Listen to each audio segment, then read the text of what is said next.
Assalamualaikum warahmatullahi wabarakatuh. Baik, langsung saja di sini saya akan menjelaskan tentang tafsir bi al-Ra'yi untuk memenuhi tugas UAS Ulumul Quran. Yang pertama, kita akan masuk pada definisi dan penjelasan tafsir bi al-Ra'yi. Apa itu tafsir bi al-Ra'yi? Nah, artinya adalah tafsir Al-Quran yang dilakukan atas dasar ijtihad para mufasir setelah terlebih dahulu mengidentifikasi bahasa Arab dalam berbagai aspeknya dan lafal bahasa Arabnya serta aspek dalilnya, didukung oleh penggunaan ayat dan pertimbangan alasan nuzul dan sarana lain yang diperlukan oleh mufasir. Tafsir bi al-Ra'yi dikenal juga dengan tafsir bi al-Ma'qul. Nah, selanjutnya, seorang mufasir yang menggunakan tafsir bi al-Ra'yi harus berusaha agar pendapatnya itu konsisten dengan Al-Quran. Selanjutnya, pro dan kontra ulama terhadap tafsir bi al-Ra'yi. Nah, ada 4. Yang pertama, yaitu menafsirkan atau berbicara mengenai firman Allah Subhanahu wa Ta'ala tanpa ilmu. Yang kedua, sebagian ulama menolak tafsir bi al-Ra'yi karena berkeyakinan bahwa yang berhak menjelaskan Al-Quran hanya Nabi Muhammad SAW. Yang ketiga, kelompok ulama yang menolak tafsir bi al-Ra'yi ini mendasarkan argumen mereka itu pada hadis yang mengharamkan penafsiran Al-Quran dengan akal ra'yi. Yang terakhir, kelompok ulama yang menolak tafsir bi al-Ra'yi juga mendasarkan argumennya pada fakta bahwa para sahabat dan tabi'in sangat menghormati tafsir Al-Quran dan menghindari penggunaan akal. Selanjutnya yaitu wilayah ijtihad dalam tafsir bi al-Ra'yi. Ijtihad dalam tafsir bi al-Ra'yi itu merujuk pada wilayah kebebasan yang dimiliki oleh seorang ulama dalam menafsirkan ayat-ayat Al-Quran dan hadis dengan menggunakan akal dan pemahaman mereka sendiri. Dalam wilayah ijtihad dalam tafsir bi al-Ra'yi ini, ulama dapat menggunakan berbagai metode penafsiran yang dapat membantu mereka untuk bisa memahami makna sebenarnya dari ayat-ayat Al-Quran. Selanjutnya yaitu tafsir bi al-Ra'yi al-Mahmud dan al-Mazmum. Tafsir bi al-Ra'yi yang terpuji itu disebut dengan tafsir al-Mahmud. Mempunyai ciri-ciri yang pertama, sesuai dengan tujuan al-syari Allah Subhanahu wa Ta'ala. Yang kedua yaitu jauh atau terhindar dari kesesatan. Yang ketiga, dibangun atas dasar kaidah-kaidah kebahasaan bahasa Arab yang tepat dengan mempraktekkan gaya bahasa uslubnya dalam memahami nas-nas Al-Quran. Yang keempat, tidak mengabaikan memperhatikan kaidah-kaidah penafsiran yang sangat penting. Ada juga tafsir al-Mazmum, yaitu tafsir bi al-Ra'yi yang tercela.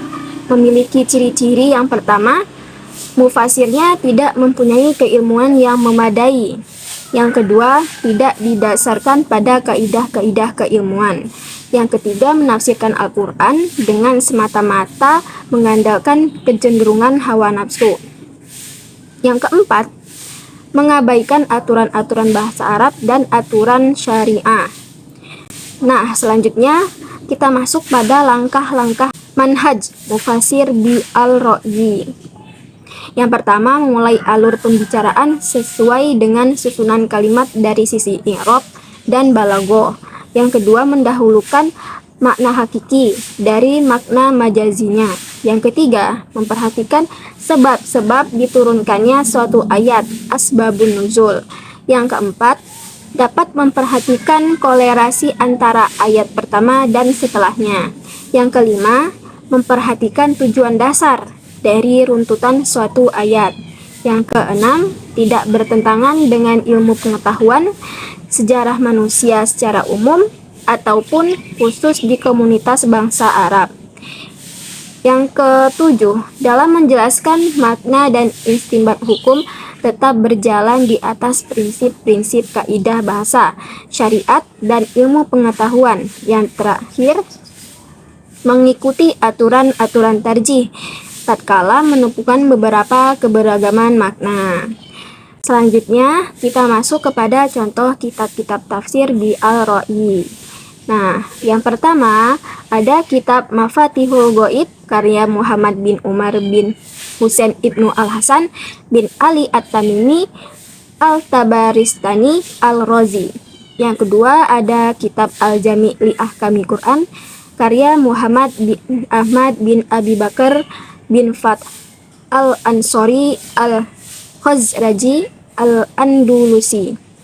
Yang ketiga, Madarikut Tanzil wa Haqaiqut Ta'wil karya Syekh Al-Alim Az-Zahid Abdullah bin Ahmad An-Nasafi. Selanjutnya, kita masuk kepada contoh dari tafsir bi al-Ra'yi pada yang terdapat dalam Al-Quran. Surah kedua Al-Baqarah ayat pertama. Nah, jenis penafsirannya yaitu bi al-Ra'yi, mengutip perbedaan pendapat ulama yang sebagian dari mereka bersikap hanya Allah yang mengetahui. Nah, inilah pendapat mayoritas ulama abad 1 sampai abad ketiga Hijriah. Namun, ada juga yang menjelaskan dengan satu nama surat. Ada juga yang menjelaskan dengan yang pertama, caranya yaitu nama surat atau cara untuk menarik perhatian pendengar tentang materi ayat berikutnya. Yang kedua, dengan huruf kedua pembuka surah Al-Quran. Yang kedua, Rosyad Khalifah. Nah, isyarat tentang huruf-huruf yang terbanyak dalam surahnya. Seperti di dalam surah Al-Baqarah, yang terbanyak itu adalah huruf alif, kemudian lam dan mim. Demikian juga surah lainnya, kecuali surah Yasin. Yang terakhir, menurut Quraish Shihab. Nah, jawaban dari Allah lebih mengetahui adalah jawaban yang relevan hingga kini, kendati ia tidak memuaskan nalar manusia. Baik, sekian yang dapat saya sampaikan, kurang lebihnya mohon maaf. Wassalamualaikum warahmatullahi wabarakatuh.